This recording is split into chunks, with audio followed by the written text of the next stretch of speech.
आज से 5000 साल पहले भगवान श्री कृष्ण ने श्रीमद् भगवद गीता का ऐसा अद्भुत ज्ञान दिया जो बहुत गहरे रहस्यों से भरा हुआ है, जो आज भी जिंदगी की हर मुश्किल से हमको बाहर निकाल सकता है, हर सफलता दिला सकता है। श्री कृष्ण जैसा कोई मित्र नहीं, श्री कृष्ण जैसा कोई प्रेमी नहीं हुआ। श्री कृष्ण का चरित्र इतना दिव्य और अद्भुत है जिसके बारे में विचार करके आज भी लोग चकरा जाते हैं। आज हम उन्हीं श्री कृष्ण के जीवन और ज्ञान से 11 चीजें सीखेंगे जो हमारी जिंदगी को पूरी तरह बदल सकते हैं। इसीलिए इन बातों को समझने के लिए आपको अंत तक इसे पूरा सुनना चाहिए। सबसे पहली बात कि आप अपनी जिंदगी में सबसे खास सिर्फ उसी को बनाना जिस पर आप खुद से भी ज्यादा भरोसा कर सकें। अगर आप किसी ऐसे व्यक्ति को अपना सब कुछ मान लेते हैं जिस पे आप भरोसा नहीं कर सकते, तो विश्वास रखना उससे आपको बहुत दुख पहुंचेगा। ऐसे इंसान से रिश्ता जोड़ के सिवाय दुख के आपको कुछ नहीं मिलेगा। लेकिन अगर आपने अपनी जिंदगी में किसी ऐसे इंसान को सब कुछ माना है जिस पे आप खुद से भी ज्यादा भरोसा करते हो, जो आपके भरोसे के निभाने के लायक हो, सिर्फ ऐसे ही इंसान को अपनी जिंदगी में सबसे खास जगह देनी चाहिए। जब महाभारत का युद्ध शुरू होने वाला था, तब दुर्योधन ने अपनी सेना के सभी योद्धाओं से पूछा कि आप लोग पांडवों की सेना को कितने दिन में समाप्त कर सकते हो। तो भीष्म पितामह ने कहा कि अगर श्री कृष्ण ना हो तो मैं सारी पांडव सेना को 1 महीने के अंदर समाप्त कर दूंगा। यही प्रश्न दुर्योधन ने द्रोणाचार्य से भी किया, कर्ण से भी किया। सब ने अपना अपना समय बताया और यही विषय पांडवों की सेना में भी चल रहा था कि आप कौरवों की सेना को कितने दिन में समाप्त कर सकते हो, जिसमें भीष्म, द्रोणाचार्य और कर्ण जैसे योद्धा बैठे हों। तो अर्जुन ने कहा कि मैं पूरी कौरव सेना को भीष्म पितामह, द्रोणाचार्य और कर्ण जितने भी पृथ्वी के योद्धा हैं, मैं उन सबको क्षण भर में हरा सकता हूं, क्योंकि श्री कृष्ण मेरे साथ हैं। और अगर वो मेरे साथ हैं, विश्व के सारे योद्धा आ जाएं, देवी देवता क्यों ना आ जाएं, पर मैं सबको परास्त कर सकता हूं अगर श्री कृष्ण मेरे साथ हैं तो। महाभारत का एक और भी प्रसंग है। एक दिन कौरवों ने छल से एक योजना बनाई और अभिमन्यु को सबने मिलकर के छल से मार दिया, और उसका कारण था जयद्रथ। जयद्रथ की वजह से उस तक सहायता नहीं पहुंच पाई। फिर जब अर्जुन को यह पता चला कि अभिमन्यु का वध जयद्रथ के कारण हुआ है, तो उसने प्रतिज्ञा कर ली कि कल सूर्यास्त तक मैं जयद्रथ का वध कर दूंगा, नहीं तो मैं अग्नि समाधि ले लूंगा। और दूसरे दिन कौरवों ने ऐसा चक्रव्यूह रचा कि जयद्रथ को असंख्य सैनिकों के पीछे जाके खड़ा कर दिया। तब श्री कृष्ण ने अर्जुन से पूछा कि तुमने जो प्रतिज्ञा की है क्या सोचकर की है? आज कौरवों ने जयद्रथ को सेना के बिल्कुल अंत में खड़ा कर दिया है, और आज शाम तक तुमको सारे योद्धाओं से लड़कर उस तक पहुंचना है। कैसे सच कर पाओगे अपनी प्रतिज्ञा को? तो अर्जुन भगवान के चरणों में गिरकर कहने लगा कि मैंने जो ये प्रतिज्ञा की है अपने भाइयों के बल पे नहीं की, भीम के बल पे नहीं की। मैंने ये जो प्रतिज्ञा की है अपने शस्त्रों के बल पे नहीं की है, अपनी शक्ति के बल पे नहीं की है। मैंने जो ये प्रतिज्ञा की है आपके बल पे की है। मुझे पूरा विश्वास है कि दुनिया की ऐसी कोई प्रतिज्ञा नहीं है जिसे आप सच नहीं कर सकते। अगर आप मेरे साथ हो तो सारे ब्रह्मांड की सेना सामने क्यों ना खड़ी हो, आप मेरी प्रतिज्ञा जरूर पूरी करेंगे। और उसकी वो प्रतिज्ञा श्री कृष्ण ने पूरी की भी।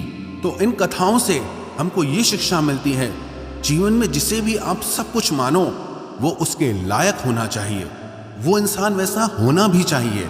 हम भरोसा तो बहुत कर लेते हैं पर लोग उसके लायक नहीं निकलते। तो ये शिक्षा हमें अपनी जिंदगी में जरूर अपनानी चाहिए कि जिस पर भी हम भरोसा करें वो उस भरोसे के लायक जरूर होना चाहिए। श्री कृष्ण से दूसरी चीज हमें ये सीखनी चाहिए, मित्रता निभाना, दोस्ती निभाना। भले ही वो गांव में रहे पर उनका लालन पालन एक धनी परिवार में हुआ, लेकिन जो उनके मित्र थे वो बहुत गरीब थे। वो अपने मित्रों से कहते थे कि तुम लोग अपने पैरों में चप्पल क्यों नहीं पहनते हो? तो उन्होंने कहा, हे कृष्ण, हमारे पास चप्पल पहनने को है ही नहीं, तो हम पहनेंगे क्या? तो श्री कृष्ण ने भी उस दिन से चप्पल पहनना छोड़ दिया। जो जीवन मेरे मित्र जीते हैं वही जीवन मैं जीऊंगा। अगर कोई ऐसी चीज जिसे मेरे मित्र ले नहीं सकते, खा नहीं सकते, वो मैं भी नहीं खाऊंगा, वो मैं भी नहीं लूंगा। एक मित्र था भगवान कृष्ण का जिसका नाम था सुदामा। वो अयाची ब्राह्मण था, मतलब कि वो कभी किसी से मांगता नहीं था और उसकी वजह से उसको दान दक्षिणा मिलती भी नहीं थी। एक दिन उसकी पत्नी ने कहा कि श्री कृष्ण तो तुम्हारे मित्र हैं, सखा हैं, द्वारिका के राजा हैं, स्वर्ण की नगरी है उनकी, तुम उनसे जाके मदद क्यों नहीं मांगते? तो सुदामा बोला कि मैं अपने मित्र से कैसे मांग सकता हूँ, मैं तो कभी किसी से कुछ नहीं मांगता। तो उसकी पत्नी ने बोला, अपने लिए मत मांगो, अपने बच्चों के लिए तो मांगो। जब सुदामा यात्रा करके द्वारिका पहुंचा तो काफी दिन तक वहां पर रहा, पर इतने दिन तक रहने के बाद भी वो श्री कृष्ण से अपने लिए कुछ मांग ही नहीं पाया। लेकिन श्री कृष्ण उसकी सारी स्थिति समझ गए। जब वो द्वारिका में रह रहा था, उन्होंने अपने लोग भेजकर उसके शहर में उसके लिए सुंदर महल तैयार करवा दिया।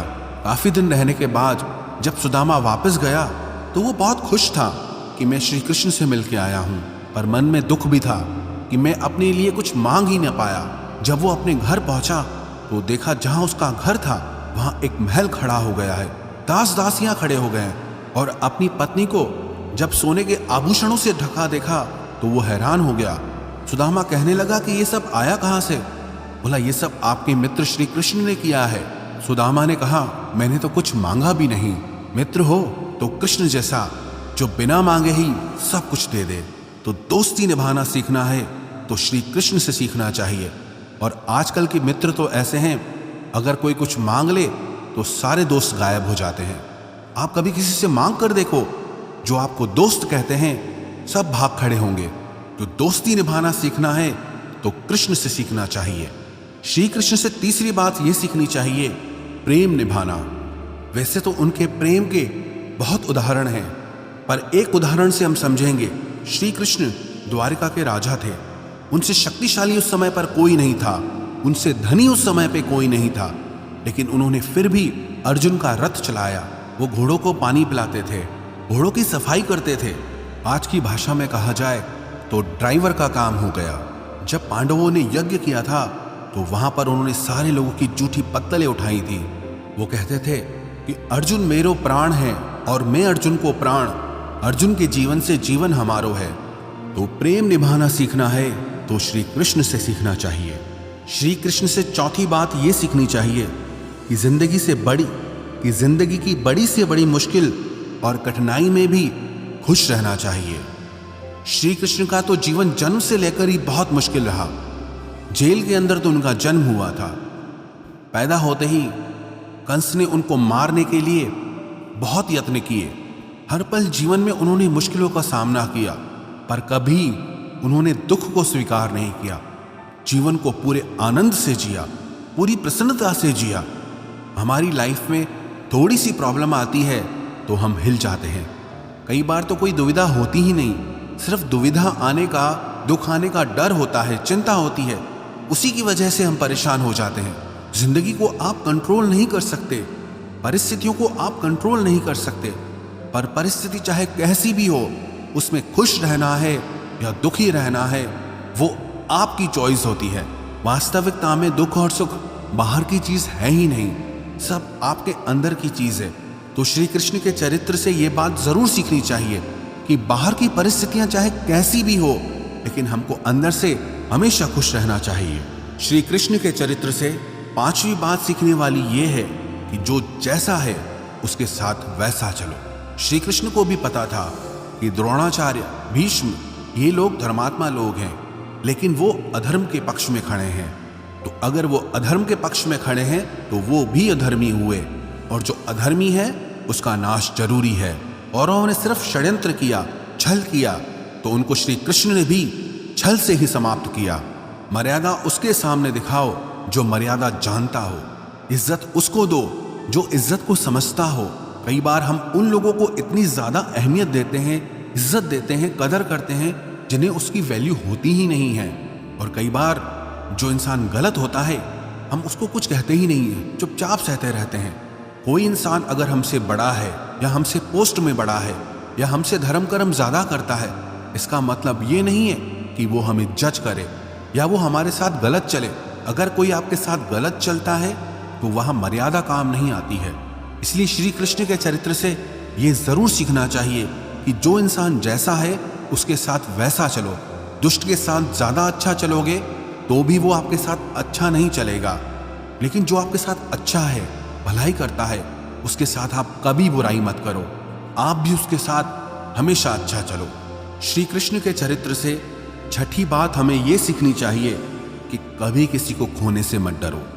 जब महाभारत का युद्ध समाप्त हो गया, तब श्री कृष्ण को लगा कि जो मेरे वंशज है, जो यादव हैं, वो इस समय पृथ्वी पे सबसे ज्यादा शक्तिशाली हैं, उन्हें कोई मार नहीं सकता। तो गांधारी के शाप को माध्यम बना के अपने ही वंश को आपस में लड़वा के खत्म कर दिया। इतनी बड़ी जो सोने की द्वारका नगरी बनाई थी, वो पूरा महल वापस समुद्र में डूब गया। उनका सारा वंश ही खत्म हो गया और खुशी खुशी उन्होंने उसे स्वीकार किया।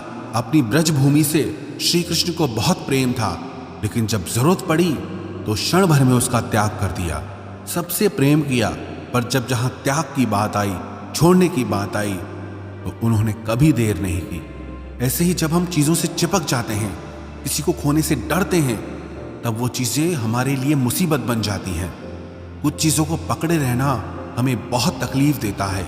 कुछ खोने का डर हमारी जिंदगी की खुशी छीन लेता है।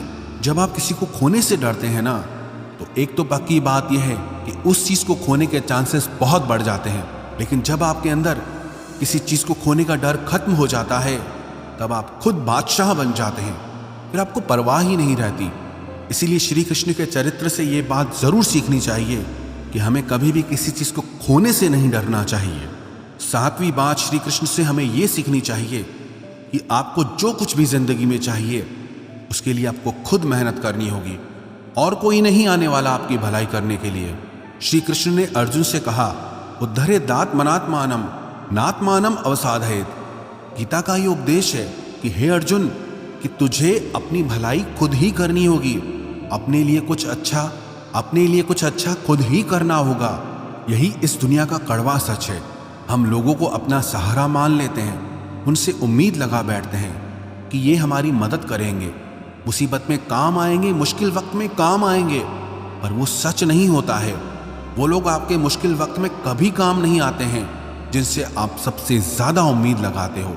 इसलिए आप खुद को ही इतना मजबूत बनाओ कि आपको कभी किसी के सहारे की जरूरत ना पड़े। सहारा हमेशा कमजोर लोग लेते हैं। जिनके अंदर शक्ति होती है, वो अपना सहारा खुद बनते हैं। आठवीं शिक्षा हमें श्री कृष्ण के चरित्र से यह सीखनी चाहिए कि लोगों के बारे में कभी मत सोचो, सिर्फ वो करो जो सही है। श्री कृष्ण के चरित्र को लेकर आज तक भी लोग बहुत उल्टी सीधी बातें करते हैं। उस समय तो सोचो क्या हाल रहा होगा, पर उन्होंने कभी परवाह नहीं की कि लोग क्या कहते हैं।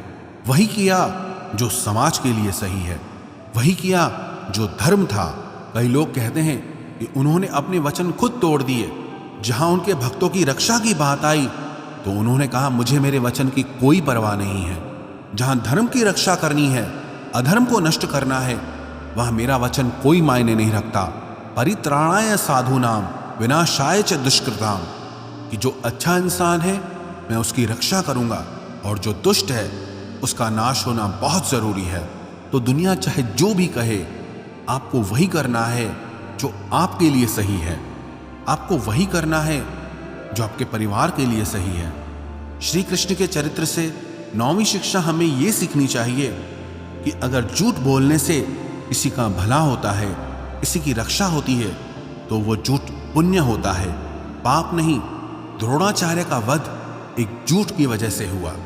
जब उन्हें झूठी खबर पहुंचाई गई कि उनका पुत्र अश्वत्थामा मारा जा चुका है, तो उसके वियोग में उन्होंने अपने अस्त्र ही त्याग दिए, और जिसकी वजह से धृष्टद्युम्न ने अपनी तलवार से उनका गला काटकर उनकी मृत्यु कर दी। कई लोग कहते हैं हम तो सच कह देते हैं, फिर किसी को बुरा लगे तो लगे। अरे लोग सच कहते ही उसी टाइम है जब किसी को बुरा लगाना हो, वरना लोग हमेशा झूठ ही कहते हैं। दूसरों की झूठी तारीफें करते हैं। दूसरों को खुश करने के लिए लोग हमेशा झूठ ही बोलते हैं। जब किसी को चोट पहुंचानी हो ना, लोग सिर्फ तब ही सच बोलते हैं, भले किसी को कड़ा लगे, भले किसी को बुरा लगे। अरे हम तो सच ही बोलते हैं। ऐसा सच ही क्या जो किसी को दुख पहुंचाए?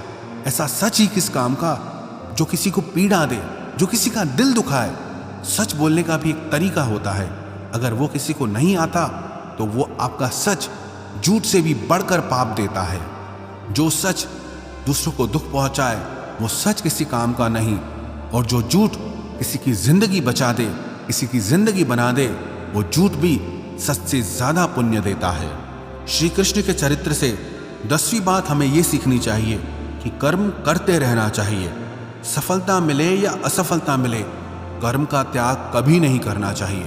पूरी गीता का सार यही है कि कर्म करते रहो, बैठ मत जाओ कि कुछ हो नहीं रहा है। अधिकतर लोग जब जिंदगी में असफल हो जाते हैं तो कुछ करना ही छोड़ देते हैं। अगर आप कुछ करना ही छोड़ देंगे तो आपकी जिंदगी में कुछ भी नहीं बदलने वाला। आप अगर 10 बार हार कर भी फिर उठने की ताकत रखते हैं तो विश्वास रखना 11वीं बार में जीत आपकी ही होगी। तो अपनी असफलताओं से ना डरें, कर्म का त्याग ना करें, जीवन में हमेशा कर्म करते रहना चाहिए। और श्री कृष्ण की 11वीं बात जो सीखना बहुत जरूरी है कि जिंदगी को एक उत्सव की तरह जियो, सेलिब्रेट करना चाहिए। कभी भी सीरियस नहीं होना चाहिए लाइफ को लेकर। हमेशा श्री कृष्ण के मुख पे एक मुस्कान बनी रहती थी, हमेशा प्रसन्नता का भाव रहता था, चाहे बाहर कुछ भी हो रहा हो। इतना बड़ा महायुद्ध चल रहा है, वहां वो अपनी गीता का ज्ञान दे रहे हैं। तो बाहर क्या हो रहा है उससे हमारे भीतर कोई फर्क नहीं पड़ना चाहिए। कहते हैं ना, हम चाहे कितने भी बड़े हो जाएं, हमारे अंदर का बचपना कभी पीछे नहीं छूटना चाहिए। इसलिए लाइफ को लेकर ज्यादा सीरियस होने की जरूरत नहीं है। कुछ भी यहाँ वैसे भी परमानेंट नहीं है, कुछ भी आपके कंट्रोल में भी नहीं है। तो बेटर है कि आप अपनी मस्ती में जियो, अपने आनंद में जियो। बाकी जो होना है वो तो होता ही है, और जो नहीं होना है वो वैसे भी नहीं होगा। तो चिंता किस बात की करना। इसलिए चिंता का त्याग करके जीवन को आनंद से जीना चाहिए। जो भी व्यक्ति श्री कृष्ण के चरित्र की इन 11 बातों को अपनी जिंदगी में उतार देगा, विश्वास रखना वो जीवन की हर सफलता को हासिल करेगा, अपने मन की शांति और जीवन के आनंद को प्राप्त करेगा।